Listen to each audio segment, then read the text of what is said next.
Good morning and welcome to Shoreside Operational, not just another supply chain podcast. I am your host, Kathleen DiPrizio, and today we are going to talk about detention and demurrage.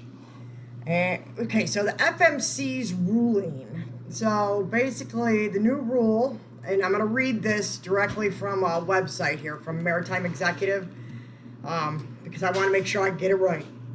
The new rule will advance the Commission's goal of promoting supply chain fluidity by ensuring a clear connection between the failure to pick up cargo or return equipment in a timely manner and the appropriate fee. The rule ensures that billed parties understand the demurrage or detention invoices they receive by requiring certain identifiable information be included by the billing party on the invoice. That is from page 115 of the FMC Demurrage and Detention Billing Requirements. Now, let's get into this.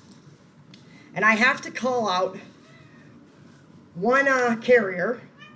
I don't think I'll actually say their name, but they know who the hell they are because they're the one that started this bullshit. So, demurrage, whenever your container comes off of a ship, and you need to come in and pick it up. If you wait past your last free day, you get hit with demurrage. Well, this one carrier decided to, excuse my expression, but I'm going to be real here for a second. They decided to fuck it up for the rest of us and basically said, oh, it doesn't matter if the terminal's closed, we won't charge you. No, if you are past your last free day, that's the whole point. Free days. You have free days. You have more than one free day. If you are past your last free day, then you should be charged, no matter what. Stop it. My cat, you gotta love cats.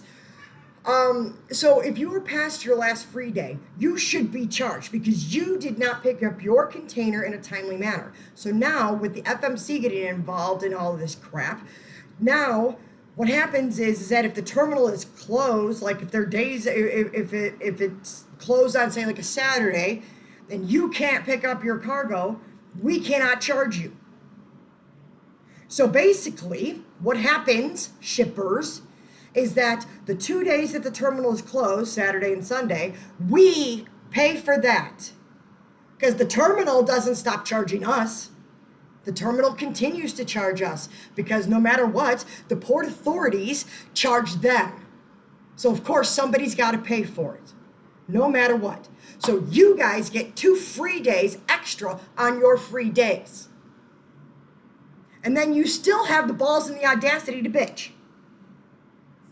Whenever your container is out and you're getting hit with detention fees or something to that effect. I'm sorry, but if you bring your container in before the earliest receiving date just to make it convenient for you, you're damn right we're going to charge you because now we have to pay storage.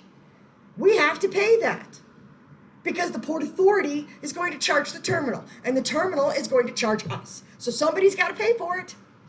We can't just continuously eat all of these charges. Yes, carriers make a lot of money. Yes, terminals make a lot of money. Yes. Port authorities make a lot of money, yes, but somebody still has to pay extra fees. If you are leaving a container on a terminal, to not pick it up within your last free days, you're actually taking up space. You're actually creating part of the problem with the congestion issues. Plain and simple. Because now that space on that terminal is not available for them to put another container into. You're taking up space. Basically, you're renting space. You're leasing that space on that terminal. Plain and simple. But this whole FMC getting involved shit. Okay, I can understand needing, a governing body in that respect. Needing, somebody to step in whenever things get rough, and we all do need a little bit of help here and there. But the FMC is filled with people that have only moved people. These people, they claim that they're in transportation. They're not in transportation, they're in transit. There is a very, very different world. Transit, moving people on buses, trains, even cruise ships at that point. Moving cargo through port authorities on the railroad, everything like that. Cargo is a little bit different. These people have never moved cargo in their lives. I can almost guarantee you half of them don't even know what the hell a container looks like. But my point is that we need to stop bending to the will to give people, stuff that they don't need. I'm sorry, I'm an operations person. 100% operations by blood. If you are past your last free day, your ass should pay a fee. Plain and simple, because you had a certain amount of days that you could have arranged a trucker to get in and to pick it up. Now, when a terminal is congested, the terminal itself will actually waive fees. In turn, we, the carrier, will waive fees. So, like, if the terminal, if a container comes off of a ship and it's not in an available location where the trucker can actually pick it up, the terminal will waive the fees on those days, even if it is past its last free day, because it's not available for pickup. We, in turn, will also waive those fees because you weren't able to go and pick it up because it's not in an available spot. We're not going to get charged, so we're not going to charge you. We're not out to, to try and screw the little man. It doesn't work that way. Everybody, this is a full circle. Everything is connected in transportation. The ship is connected to the terminal is connected to the rail is connected to truckers. The truckers are connected to inland points. It all connects no matter what. I mean, they're connected to the warehousing. Everything is connected. You cannot honestly sit there and say, well, I couldn't get a trucker to pick it up, when there is more than enough available truckers nowadays. There's more than enough available chassis. You're just using the damn terminal as a freaking storage facility, and now you can claim an extra couple of days because we can't charge you because of that one carrier said, oh yeah, we won't charge you if the terminal's closed. You're already past your last free day. Your ass should pay. Plain and simple. But I digress. The FMC came in. That carrier screwed this up. The FMC came in, and they are enforcing this bullshit on the rest of us. So now everybody has to pay. Oh, wait, no. Some of us don't. Some of us get extra days. Some of us can cause congestion issues. Some of us can contribute to the problems. And they don't have to pay a damn thing. And then if they get pissy, they can report us to the FMC. Just because. And then we get under investigation. Just because. And then we can prove that we didn't do anything wrong. Because we didn't. But now we've wasted all of that time, all that manpower, all those legal people to try and prove, innocence before guilt, so to speak, in the FMC's eyes, because the FMC has absolutely no freaking clue about the damn maritime or transportation industry. If you are past your last free day, your ass should pay. But that's not the case anymore, like I said. If you return a container before it is actually available for return, you should pay. Plain and simple. Stop forcing the FMC to hurt the carriers and then bitch when we raise our prices. Somebody's got to pay for it because we can't absorb everything. It takes a lot of money to sail a ship across the ocean.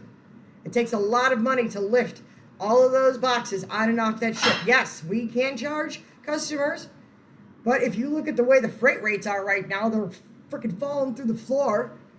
It's changed back from a carrier market to a shipper market, so the shippers are all making out.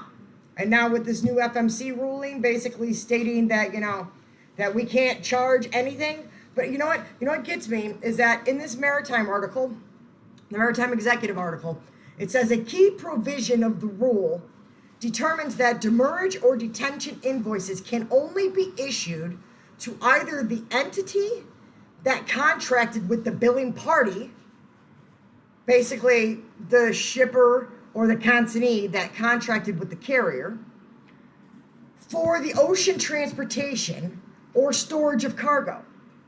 Removing truckers who complained they were also being billed by the terminals and carriers. Okay, the only time a trucker is going to be billed by a carrier is if it's our house trucker. And if the trucker itself actually created the problem. Truckers are contracted usually with the shipper or the consignee, not the carrier. The only time the carrier contracts a trucker is if we're moving something to the rail or if it's a house trucker and we're doing a door delivery. Truckers are not contracted with the terminals. Now, there are fees that truckers get to go in and out of terminals. Those are called port fees. That has nothing to do with the carrier. It has everything to do with the terminal. So that's a problem that the truckers need to work out with the terminals. Maybe if people actually had a conversation with others, things would actually come out maybe a little bit differently instead of the FMC stepping in and fucking shit up. But nobody wants to talk to each other because God forbid we actually have conversations in this freaking industry. Are you kidding me? We can all go to conventions and stuff like that. We're all like, ha ha ha, you're my best friend. The whole, man bro hug, with the pat on the back. You walk away from each other and you've never spoken again until the next convention because nobody talks to each other. Nobody wants to talk. Everybody just wants to get online and do a social media bitch session, which is what I'm doing right now. It's a social media bitch session. So, hey, it is what it is. But I have no problems talking to people. But, I'm only one person. I can't exact that entire change. And Lord knows I have zero pull with the FMC.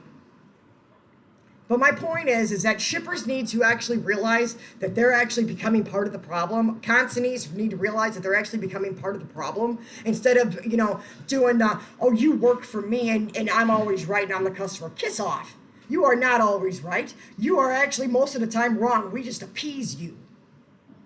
The whole point here is that if we all take responsibility for what we're doing and our parts in this business, it would flow so much better. It's just like that one jackass on the highway that likes to brake and only do 50 in a 70 mile per hour zone. He's the problem. That's the consignee that doesn't want to pay and wants those a couple extra days because he's using us as a freaking storage yard because he doesn't want to pay the truckers' prices. Or he doesn't have the room in his yard, which is creating part of the congestion issues. During the pandemic, there were a lot of actual consignees and shippers that actually admitted out loud, out of their mouth, via email, that they were using the ports and the terminals as storage yards because it was cheaper than trying to pull it and store it somewhere. You're part of the problem if you're doing stuff like this. If you're not picking up your container within the 4 days that you have, or the 7 days that you have, or even the 20 days that you have, depending upon the contract. Yes, there are some contracts will actually give somebody, like a shipper or consignee, 20 freaking days to pick up their damn container. We, the carrier, only get the 4 or 5 free days from the terminal. We're paying the rest of that as per the contract with the terminal. And we're still giving it to you for an additional 15 days to sit there and create freaking hell and havoc in everybody's world.